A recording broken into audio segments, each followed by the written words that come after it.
That's it. Well, let's dive right in so I don't keep you too long. All right, come on with it. All right. I mean, we're only what? Right now we're only 3 games in, but how's it gone so far, 3 games for you guys? Well, honestly, man, it's been a lot of adversity. We're overcoming it. I think early in these 3 games, I've figured out that this team can handle a little adversity and respond to it. You usually find those things out kind of mid season, late season. You don't want to find that out in the playoffs if they can respond to adversity because that usually doesn't end well for you. So, I've been extremely proud of our boys the way they've adapted to some certain conditions and the way they've responded to some things. So that's kind of what I've figured out this thus far. Yeah. What are some of the? I mean, what you can or want to speak on? What are Yeah, some of the adversities that y'all have faced? So we had a young quarterback who's going to be a big time player here, going to be a really really good player here. Where he breaks his hand the week of our first game. So we spent all off season, all spring, all summer, kind of preparing him for to take the Rams the first 2 games, the first couple games or whatever, to get him some reps. And going into the first game, the week of, he breaks his finger. So we move things around the end, but we go out and we play okay. We play well, get the dub, and the next week is we played St. Clair County the next week. That was a decent week, and then the week following, we move our game against Eufaula from Friday to Thursday. And well, then Thursday they get threats that someone's going to shoot up the school. Oh So yeah, saw yeah, that. yeah, yeah, right. So then we can't move it back to Friday because there's a torrential hurricane or something coming down there. So we have to play on Saturday. So the game moved 3 times. We ended up playing on Saturday. Our kids responded really well. We kind of just made it a college game. Got it. Okay. So I want to go into last year a little bit. You got something sitting over there. Maybe is that your right shoulder, I guess that's sitting over. What was that like last year for you guys winning the state title? A very surreal moment, man. You us coaches, man, we do a lot, and a lot of us don't even get that opportunity to play in one game, let alone win it. I'm only 34 years young, and so to have that opportunity to win one at that age it's crazy. Hats off to our boys and our staff, man. We have a really, really awesome staff that really is tight knit. They work their tails off, offense side of the ball and the defense side of the ball. I can name them all. Great friends of mine. We do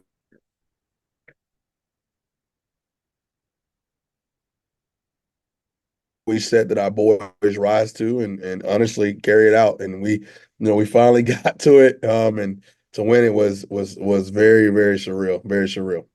Was it that much sweeter after back-to-back years in the semis and coming up just I a think hair short? honestly the semi thing didn't really bother me. My mom passed away that last year, Mm. the week of the semis. So I mean, I was in the hospital with her and running back to the game, just doing things. So winning that next year, just kind of, kind of, I don't want to say for her, but for her because like, ultimately it's for the kids and the school and the ministry, all that stuff. But selfishly and for me, just to win it after all that stuff that I dealt with the year before during that Andalusia week of the semis it was just crazy, man. So I was thankful that we were blessed to go back and have another opportunity. And then Caleb McCurry, the senior quarterback from last year, man, he had been through a lot. We had been through a lot together, and for us to be able to hug at the end of the year, 15-0 with a state championship is once again it's surreal. Yeah. I hate to hear that about your mom. All, Condolences. all good, man. God's plan is greater than ours. So of course we'd love to hug her neck and have her here, but she's living a lot better life than she was when she was here. So That's thank right. God for that. That's right. So, not sure when this one's coming out, but I'm looking down the schedule a little bit. September 27th, that non-region week. How did you and Coach Kelly get that Saraland game on the schedule? Coach Kelly is a jester and talked me into the game. No, Coach Kelly runs a top-notch program, one of the best in the state and the country, if you want to be honest. And we are trying to develop a program where we're not only known statewide that were known national. So it's going to be a heck of a battle. Our kids are excited. The way Alabama works, if you're familiar with it, we have the competitive balance. So there could be 2 years down the road where we're 6A. Well, that's what we got to play anyway. So why not prepare for them now? So they're a big time opponent, and they got guys all over the place, and it'll be good for our kids to see what those big lights look like down in Saraland, and hey, you got to roll the ball out there and play the game. That's right. Are you? I mean, they've got guys all over the place. You know, KJ Lacey at quarterback and a bunch of other guys. But there's one particular guy. Are you glad that Ryan Williams reclassified and went on to So Bama? I think I can say with confidence we wouldn't be playing the game if he was there. He's making DBs at the college level look like seventh and eighth graders. So I mean, listen, hey, if he was there, I might have. I'm good. He is a generational talent. No disrespect Yeah. to the like KJ Lacey's a generational talent, but Ryan, man, that dude Ryan Williams is my gosh, man. I mean, your first two games in college, you already got 400 yards receiving or some crazy mess like that. Like it's and he's 17. The man can't even vote and drink, and I mean, like it's crazy. This is crazy. He's good. It's He's he's yeah. he's the best I've seen with my own two eyes. So I was fortunate enough to watch Julio when he was in high school. He's in my class, and it's stuff like that where you're just like what like Yeah. Yeah, he's his talent doesn't make sense. How good he is at such a young age. It just he, doesn't. I he, was he's spectacular. I was listening to he's got that podcast that him and Podcast. and, I've been and I've been Bakwe are watching it doing. too. Yeah, I've been watching it So too. I watched it last night, and he was talking about, he briefly said, like hopefully in 3 years, they had on Courtney Morgan with them, and he said something about going to the league in 3 years, and he wouldn't even be 21 years old. And I swear I heard him say something about like wanting to go to, I don't know, maybe I misheard it, but saying something about the Jets, and I'm like, I don't know if we want to go to the New York Jets now. I just think just the development of young people today is outrageous. When people get into the debates of how things looked in the 70s and 60s as far as the goats and all that, I'm like, hey man, I don't know anything about any of that, but I'm just gonna tell you the way people are made physically today is outrageous. The average size linebacker, my kid did a little speech about a month ago. The average size linebacker in like the 80s was like 6'2", 240, where the average size linebacker now is like 6'4", 260, and they're running like 4.25 or something. It was something crazy. I was like, my goodness, man, it's outrageous.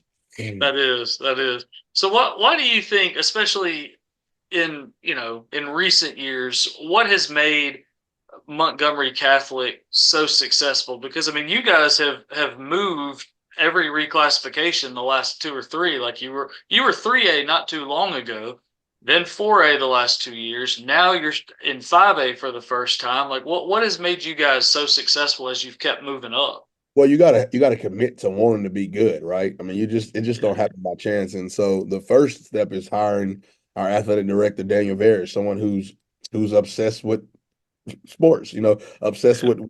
with that. It's one thing to be, educationally sound, and it's one thing to be spiritually sound, but he brings that all together in the sports world. So thankful for him. And then he has to put people in place that see his vision and want to carry that vision out. So I've been tasked with that, and we've had a bunch of success, and I'm uber that I'm excited that I've been the guy that's been able to be the head of that, and Aubrey before me, Aubrey Blackwell did a really good job when he was here as well. Got us to state. And then over the last since I've been the head coach, I think we're like 44-2 or something. So it's been great, man. It's the kids, like you got to have kids that buy into. It's different here at Montgomery Catholic. You like it's very rigorous as far as education, and then it's very rigorous as far as the spiritual life. You don't just we don't just have all like you gotta want to have the faith. You gotta want to be sound in your academics. And then the sports thing is third. And so then from our end, now we got to go in there and try to create a high level of excellence as far as sports.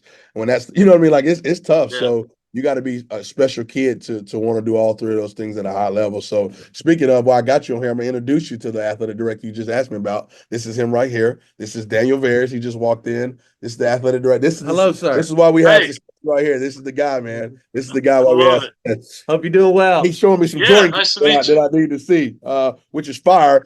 Hey, Michael Jordan, if you're watching this, we need some more football gear like this right here, man. Can we There please we get go. some gear like that, please, please? That's awesome. You seem like a really easy coach to play for. Like you seem like a guy that like I know you'd be hard on him when you need to be, but you seem like a guy that kids would really gravitate to. I think you should probably just interview one of our kids. According to them, I'm the devil.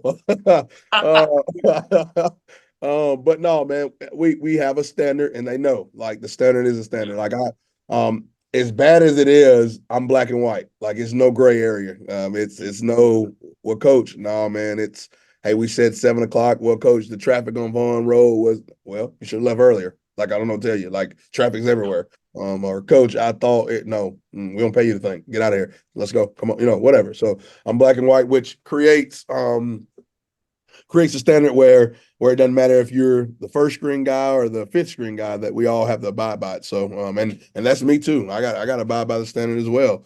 I got popped for saying a word I shouldn't have said the other day at practice, and I had to do push-ups, so I did them. I won't ask you the word, but how many push-ups you have to do? 25, 20, 25. You 25. still knock them out, right? Oh yeah, watch out now. Yeah, what you mean? Yeah, yeah. I'm 5 a.m. lifting every morning. Watch out now. Love it. Love it. Absolutely love it. I have I read maybe you have it pinned on your Twitter X, whatever they want to call it today, account, but I think it was a story from like 2018, I guess when you were still an assistant there. Read through that and just a lot of what yeah, there you go. I recognize the photo. Yeah, Yep. I can't even get it up there. Yeah, yeah, yeah. I can't even get it Those, up. the things some of those guys said in that that influence, that inspiration, that kind of thing. Where does that come from for you? Well, everybody has to have a why, right? And my why forever has been the kids, man. I didn't have the Coach J. I didn't have I had great men in my life now, and all my father figures were my coaches. And so I needed that guy that was gonna give me that tough love and show me the way, we didn't have nice things when I was growing up. All my coaches did. So I'm paying attention the way Tim Smith, his beautiful wife, and the nice truck he's driving. And I'm like, man, I want that too. And so when I was 17, I was sitting in chapel and pray, doing what they was asking me to do as far as praying and trying to open my, my heart up and all the stuff they were saying. And I tuned everything out, and God told me, man, you're gonna work with the youth. That's what you're gonna do. Now, I was hoping I was gonna be Nick Saban or somebody like that making, $1 billion a year, but I'm not. So so back to God has his own plan. But Sorry. no, man, it's for the kids, man. We live in a generation where man, the American male is failing, man. And I've been tasked to try to create as many tough men as I can. And that's the game of football teaches you that. Basketball does too, but I feel like the game of football is the greatest sport to teach you. When you're hurting and you're down and you don't wanna, you gotta. You can't walk in and tell your wife, well, babe, I don't feel like going to work today, so we're gonna lose this paycheck. So therefore, no, you can't do that. You got to get your tail up. You got to go check in. You got to be locked in. You got to give those people of that business all you got, and then you got to go home. It's just what it is. You got to go home and take care of your family. So I've been tasked with that, and I'm very thankful that God, has put that burden on my shoulders because I wanted, that's what I wanted from a coach and a father because I didn't have one. Yeah. You seem like you wake up with that passion every single day. Do you wake up just ready to go? Man, I told you, man, reach out to my staff and the kids, man. They deserve this interview more than I do because they'll tell you. They all gonna tell you that I don't. And there's no gray area, man. I'm just all I'm gonna tell you. There's no gray area. As far as everything, they know. I mean, they know. And the thing is, I got a great staff that believes in what I'm saying, man. They're challenging me as well. As far as the staff lift to the way what the kids wear, the way they talk, the way they walk, the way they sit. All those things matter, man. I always say when you walk in a room, you should feel like you deserve to be there, not looking around like like you don't belong there. So when I walk in a room, if I walk in Nick Saban's room, hey man, I'm just like you. Let's do it. Now you got a lot more, what I'm saying. You got a little bit more bread and a little bit more national championships and stuff, whatever. But I want to feel like I belong there. So and I Yeah. feel that in my kids as well. Yeah. Well, it's that iron sharpens iron thing, right? 1000%. Can't get it no sharper. Yeah. So what are some examples then, like kind of what I read in that story a little bit, but what are some examples of helping kids out? You don't have to name names, but what are some things that have happened over the years that you've been able Well, to help with? so the first and foremost is meeting the kid. You got to meet the kids where they are and help them get to the goal they want. And you got to help them. Here's the tough part: you got to help them set realistic goals. Kirk Johnson wanted to play for the University of Georgia, but I couldn't because I was 5'9", however many pounds. So you got to help them set realistic goals. And not everybody's a college football player. It might be that you go on and you're about to be a welder. You go on and you're about to be a book writer. You go on, you're about to be a sports agent, whatever. You try to help them find out. I go to Church of the Highlands, and one of the things they always talking about is find what your calling is and what you were meant to be, why you were meant to be on this earth, right? And essentially, that's what I want to help them do. It's tough when you're in middle school, high school, like because you don't even know who you are, right? It's hard for Yeah. you to identify who you are. So, as far as what you want to do the rest of your life, so it's my job to instill in them really, really a strong foundation as far as hard work, accountability, discipline, things that go on with you the rest of the rest of your life. And so things that I've done is those exact things. Whether it be, hey coach, I want to go play college football. Well, let me do everything in my power to help you get to that level. Okay. Well, hey coach, I want to get into college. My family doesn't have a lot of money. Well, let me write every scholar. Let me help you apply for every scholarships out there. I'll write every recommendation letter, whatever. It might just be, hey coach, I just need to graduate high school. I hate school, coach. I don't like. Okay, well let's do everything in my power to make sure that you walk across that stage. Yeah. So yeah, That's awesome.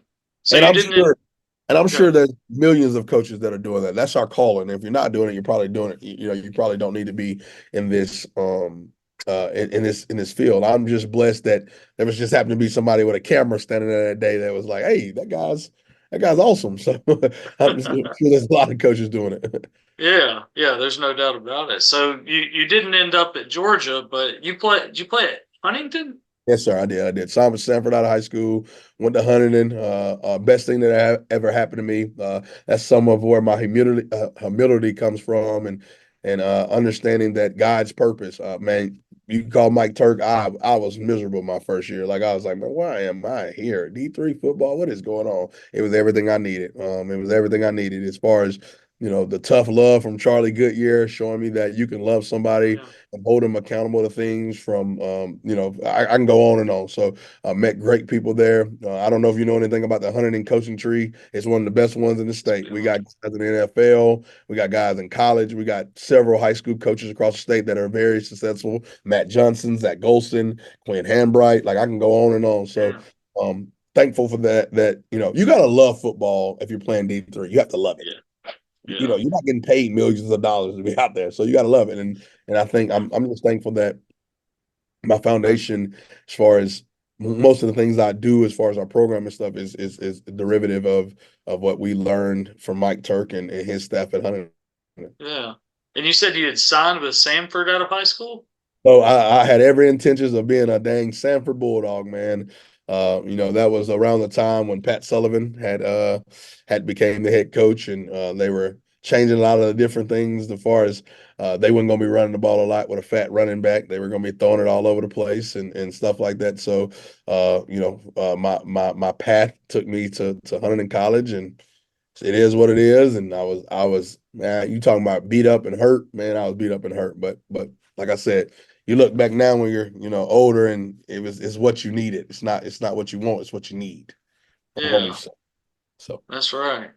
So what is like for you as a football coach? Like obviously you know your role as a head coach and wins on the field and practice and all that. What do you feel like your role is as a football coach in the community? well, my role as a football coach in the community is to bring all walks of life together through the game of football, right? Friday night should feel like it's the night, right? It's the night. Yeah, I don't know how else to say it. It's the night.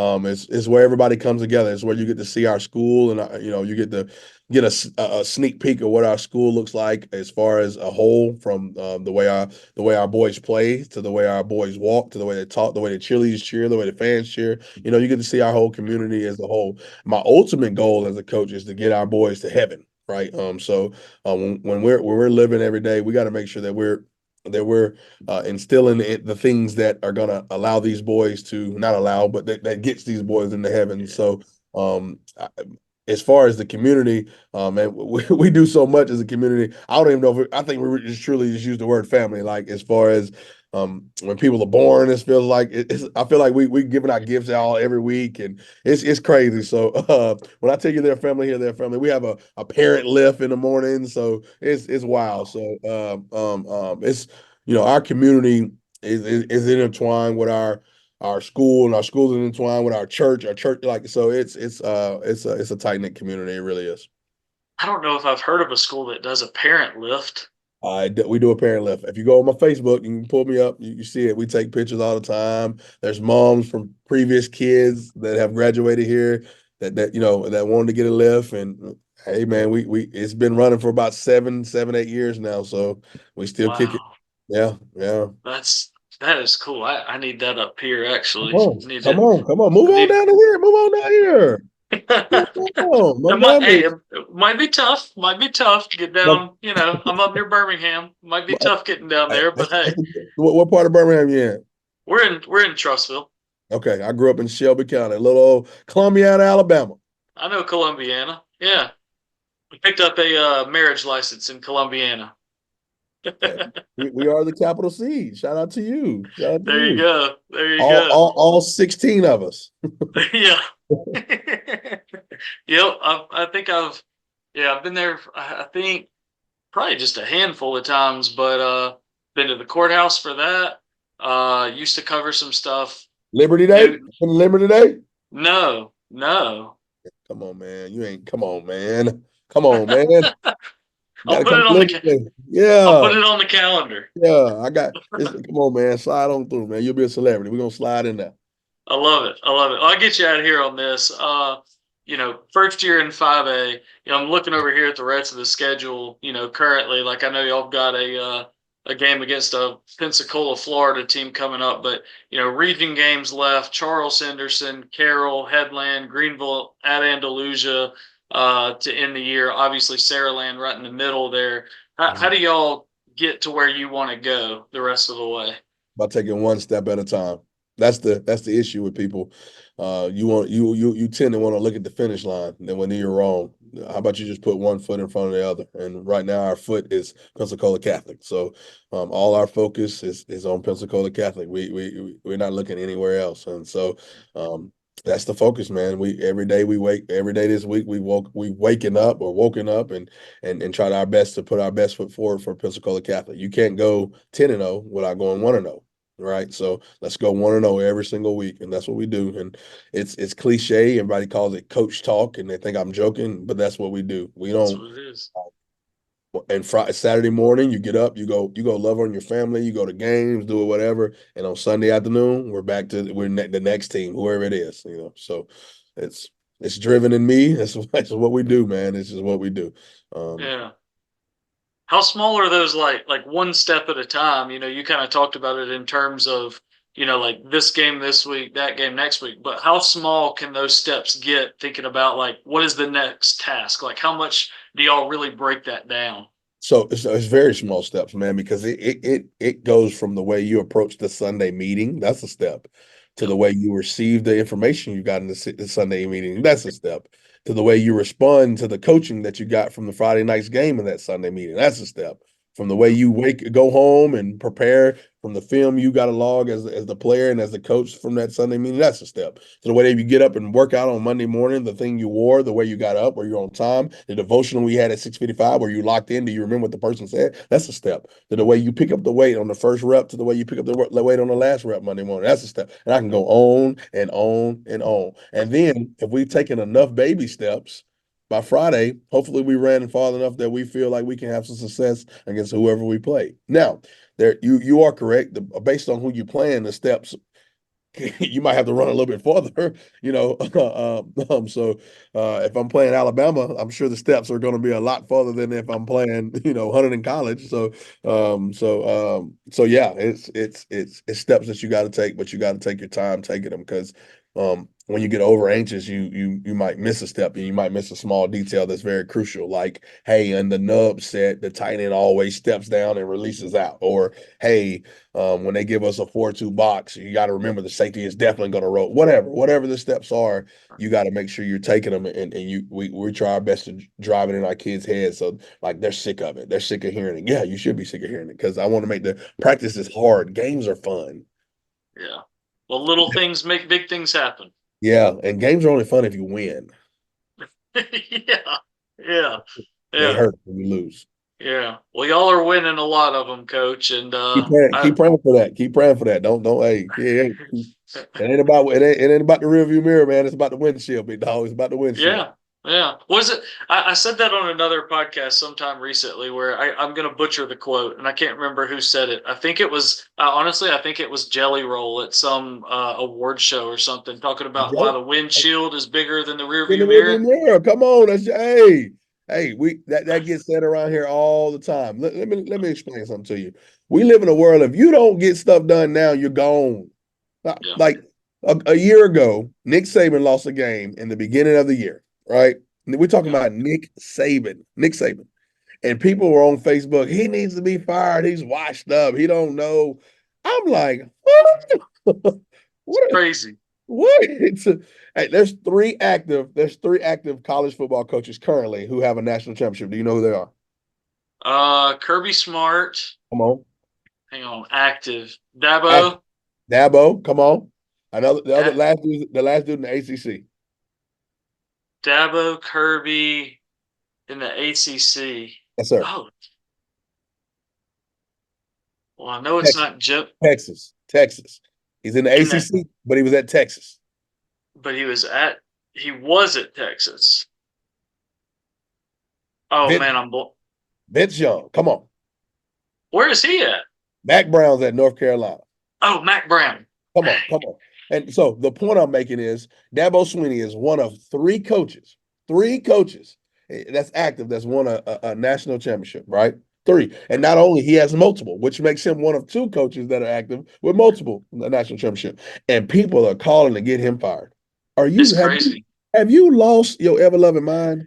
Have It's you lost your nuts. loving mind? Do you know he's like got the most 10-win seasons and like the last one? I can't even remember the stat, but like, Yeah. hey man, you can't be good every year. You can't. Hey, well, I personally, just for whatever prideful reasons, kind of like the disrespect there. I'm a little biased towards Clemson, knowing some of the people on that team, I agree. and some Ah, people you, there. you But like you hey, like Chris, you like Christopher, you like Chris V, but baby. CV Yeah, CV is a friend, and yeah. So my I t- safety, I, I have a safety that started there, Colin Griffin, number 18. He's the safety. okay, Yeah. So okay. anyway, Hey, sorry to cut you off. Go ahead. no. So like preseason, with the college football playoff expanded this year, and looking kind of at the ACC, I just personally didn't think Florida State was it this year. Uh, that DJ quarterback seems to struggle everywhere he goes. Oh, come on, a Clemson But fan. hey, I had Clemson winning the ACC and in the 12 team playoff. Hey, So, hey, they still can win it. Like, and oh yeah, I'm not saying that Clemson is the best. I'm not saying all that. All no, I'm I'm saying not is either. I coach for a living, and it's very difficult to be successful every year. Dabo has Yep, been successful every year. I mean, like you're talking about the man has 9 games is considered a bad year. Well, that's that's really good. crazy. That's Yeah, well, really and I just think looking at their personnel, I mean, like you said, you've got a DB on the team. I think that defense, especially against ACC opponents, is going to be, I don't want to say elite, but I think they're going to be really, really good. And as that offense, those young guys keep getting experience. I mean, we saw flash. I know it was Appalachian State, but you saw flashes of it the other night, and I think they're going to be a force to be reckoned with come November. coach. They open up with Georgia. They lost Yeah, to Georgia. like Georgia. I mean, They lost to Georgia. Like, oh man, hey man. Hey, listen. Hey.